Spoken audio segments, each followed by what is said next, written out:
Most of us have that friend who always seems unshakably confident, fitting the mold of what modern society deems as self-assured. They move with an air of certainty, as if they were naturally imbued with this trait from birth. But when we dive into the depths of Stoic philosophy, we're presented with a nuanced, profound understanding of confidence. What do the Stoics consider to be true confidence? Let's unravel this together in today's video. Confidence, a term so often thrown around, has roots that delve deep into our psyche. It's not a veneer we put on for show, but rather it's intrinsic to our being. And if there's a group who truly grasped the essence of confidence, it was the Stoics. The Stoics' approach to confidence was also deeply interconnected with their understanding of the cosmos. They believed that everything is interwoven in a predetermined order, a concept known as fate. This understanding, rather than leading to resignation, fueled their confidence. If everything is preordained, then our role is not to resist, but to understand and work in harmony with this natural order. Confidence to the Stoics was not about exuding charisma or displaying dominance. It was a quiet assurance rooted in the understanding of oneself and the natural order of things. Take, for example, Epictetus. Born a slave, he later became one of the most renowned Stoic philosophers. Despite facing life's adversities, he held an unwavering belief in his own reasoning abilities. Epictetus did not allow his external circumstances to dictate his internal state. Instead, he derived confidence from within, from an understanding that our reactions, not our situations, define us. Another vivid embodiment of Stoic confidence is Seneca. His life was not without controversy or challenge, having faced exile and later forced to end his life. Yet his writings indicate a man who was deeply secure in his beliefs. When faced with exile, instead of wallowing in despair, Seneca used the time to write and study. He saw every challenge as an opportunity for reflection and growth. Seneca's letters to his friend Lucilius are a testament to this. He wrote about the impermanence of life, the folly of chasing fame, and the importance of self-awareness. Each letter, in its own way, was a lesson on how to live with confidence amidst uncertainty. You might wonder, how did the Stoics achieve such unwavering confidence? Well, they began by understanding that confidence is not about having all the answers, but about being okay with not knowing. It's about understanding that life, with all its unpredictability, is out of our control. What remains within our control, however, is our response to it.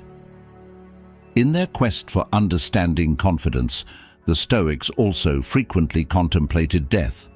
It may seem counterintuitive, but this memento mori, a reflection on mortality, fortified their confidence. By regularly reminding themselves of the fleeting nature of life, they became more courageous, making the most of each moment.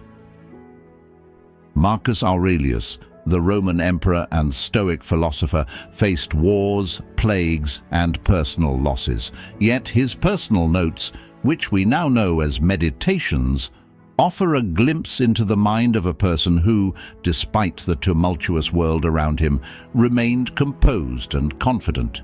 He wrote, "You have power over your mind, not outside events. Realize this, and you will find strength." As most of you already know, the Stoics held nature in high regard. They saw nature as a teacher, offering lessons in resilience, growth, and change. Trees, for instance, stand tall, not because they actively resist the wind, but because they bend and sway with it, demonstrating flexibility and strength. Such observations were metaphors from which Stoics derived their brand of confidence. Emulating this Stoic confidence requires us to shift our perspective. Instead of viewing confidence as a trait that some possess and others lack, We should see it as a muscle, and like any muscle, it requires consistent practice and reflection to be strengthened. The Stoics did this through daily journaling, meditation, and engagement in Socratic dialogue. Another lesson from the Stoics is the avoidance of external validation. While society often equates confidence with accolades and achievements, Stoics believed in internal validation. They understood that the search for external praise is endless and often leads to dissatisfaction. For Stoics, confidence came from living in accordance with nature and their own principles. Chrysippus, another pillar of Stoicism, is a case in point. As head of the Stoic school in Athens, he emphasized logic and ethics, urging students to derive confidence from knowledge and virtue rather than public opinion. In doing so, he laid down the foundation for a confidence that's both genuine and lasting. Cato the Younger, another prominent Stoic, often wore mismatched tunics in Rome, a place where fashion was a reflection of status. When questioned about his attire, he remarked that he wished to challenge societal norms and test his own sense of embarrassment. Through such deliberate actions, he sought to reinforce his confidence by adhering to his beliefs, irrespective of external judgments. You see, Stoic confidence was also about embracing vulnerability. Acknowledging and accepting one's vulnerabilities and imperfections is a testament to genuine confidence. It's a recognition that while we might not be perfect, we are genuine and authentic in our pursuits. Another essential aspect was the Stoics' attitude toward failure. They did not view failure as a reflection of their worth, but as an opportunity for growth. They believed that setbacks and challenges were natural parts of human existence and offered valuable lessons. For instance, when Zeno of Citium, the founder of Stoicism, was shipwrecked and lost everything, he didn't despair. Instead, he saw it as a fresh start, famously saying, "Fortune has taken away my possessions, but she has given me Zeno." This incident led him to discover philosophy, thus birthing Stoicism. Confidence for the Stoics was also about endurance. They often drew parallels between physical and mental endurance. Just as athletes train their bodies to withstand physical challenges, Stoics trained their minds to withstand emotional and psychological challenges. They practiced mental exercises known as premeditatio malorum, the premeditation of evils. This involved reflecting on potential negative events, not to become pessimistic, but to prepare the mind, to inure it against the shocks of life. The Stoics believed that by anticipating potential setbacks, they could face any adversity with calmness and confidence. Digging deeper, Stoic writings frequently emphasize the impermanence of life, the idea that everything is in a state of flux. Understanding and accepting this was seen as a source of confidence. Why? Because when one internalizes the transient nature of all things, including one's own life, one can focus on the present, on action aligned with virtue, and on responding to life's challenges with equanimity. Now, on the community front, the Stoics also derived confidence from their community. They believed in the concept of cosmopolitanism, that all humans are citizens of the world. This interconnectedness meant that they weren't alone in their pursuits. They drew strength from the collective wisdom of humanity, leaning on the experiences of those who came before and those who walked alongside them.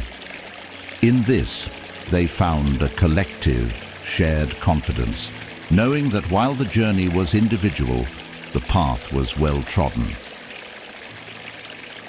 So, how confident are you? Imagine for a moment that you're sitting with Stoic philosophers at the Agora. They loved posing reflective questions. Here are 3 questions the Stoics might have asked themselves to gauge their confidence. Do I derive my self-worth from within or from external validations? Can I comfortably face uncertainty, knowing I can't control everything but can control my response? Do I see challenges as obstacles or opportunities for growth? These are questions for you and I to reflect on. Reflecting on Stoic teachings, let's remember that confidence is not about appearing infallible or unshakable. It's about possessing a deep understanding of oneself, accepting life's changes, and deriving strength from our principles and beliefs.